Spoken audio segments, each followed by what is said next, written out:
Hello বন্ধুরা, আজকে আমি বানাবো ঝিঙে পোস্ত। প্রথমেই আমি ঝিঙে আর আলুগুলোকে এইভাবে কেটে নিলাম। এবারে পরিমাণ মতন পোস্ত, কাঁচা লঙ্কা, সামান্য পরিমাণ জল দিয়ে ভালোভাবে বেটে নিলাম।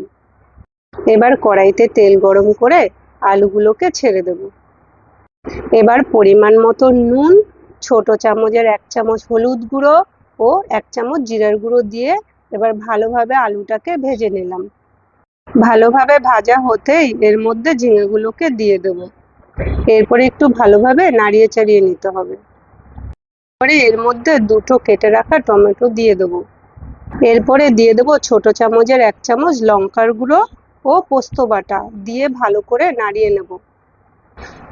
ভালোভাবে নাড়িয়ে চাড়িয়ে নিয়ে পরিমাণ মতন জল ঢেলে দেবো। এরপর কিছুক্ষণ ঢাকা দিয়ে রেখে দেবো। দেখো তরকারিতে কত সুন্দর ফুট এসে গেছে। ফোড়নে দিয়ে দেবো দুটো শুকনো লঙ্কা ও পরিমাণ মতন রাঁধুনি।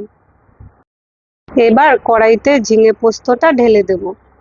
এবার দিয়ে দেবো 1 চামচ ঘি। ঘি দিলে রান্নার স্বাদ দ্বিগুণ হয়ে যায়। ব্যাস, রেডি আমাদের ঝিঙে পোস্ত।